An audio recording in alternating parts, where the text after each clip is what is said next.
السلام عليكم. فيديو جديد ودردشة مع سحرتي. مين فينا في حياتنا ما عندوش الشخص اللي دايما بيزايد؟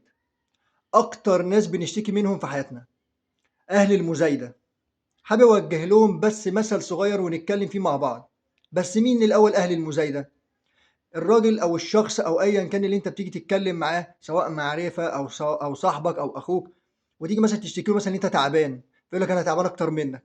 طب أنا مصدع، ده أنا مصدع بقالي أسبوع، ده أنا مرتبي والله بقبض 4 5000، يا عم ده أنا بقبض 2000. لو قلت له أنا عليا ديون كتير يقول لك يا عم ده أنا عليا ديون بقالي 10 سنين. أنا مش باجي أشتكي لك همي علشان أنت تقعد تزايد معايا في الموضوع. على فكرة الموضوع ده غير إنه مستفز ومؤذي، بيخلي حتى الواحد ساعات يمنع الكلام مع الشخص ده. بس أنا حابب أنصحهم وأقول لهم كلمة صغيرة أو مثل صغير. لو أنت وأنا وشخص تالت، أنت غرقان في حمام سباحة وأنا غرقان في بحر والتالت ده غرقان في بانيو، إيه العامل المشترك ما بيننا إحنا التلاتة؟ إيه اللي إحنا التلاتة بنشتكي منه؟ إن إحنا التلاتة غرقانين، محدش فينا قادر ياخد نفسه، ولا أي حد فينا قادر يطلع من اللي هو فيه، ولا أي حد فينا لاقي حد يساعده. هل فرقت إن أنت غرقان في حمام سباحة أو أنا غرقان في بحر أو هو غرقان في بانيو؟ التلاتة مهما كانت اتساع المساحة أو ضيق المساحة، السبب أو المشكلة واحدة. فما تبصش لمشاكل الناس، اللي أنت مثلا مشكلتك صغيرة وأنا مشكلتي كبيرة قوي. كل واحد همه ومشكلته وابتلاءه بالنسبة له كبير جدا.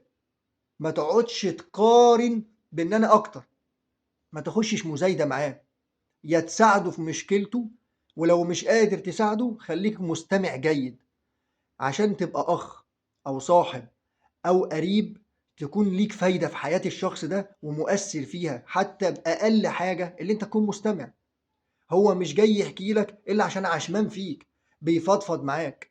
فأنت ما تقفلوش بحتة إن أنت تقعد تتكلم وتزايد عليه. لما حد يجي يقول لك أنا تعبان، يا تصبره وتدعي له، يا تقول له أنت تعبان من إيه، فضفض معايا، أنا أقدر، لو أقدر أحل لك مشكلتك أحلها لك، ولو أنت مش قادر اسمع فضفضته وبس. خليكوا لطاف على قلوب العباد يا جماعة. الزمن اللي احنا فيه ده مشاكله كتير قوي وابتلاءاته أكتر، وكل الناس مشاكلها، كل واحد شايل هم كبير. فياريت نبقى كويسين مع بعض وما نزايدش على بعض.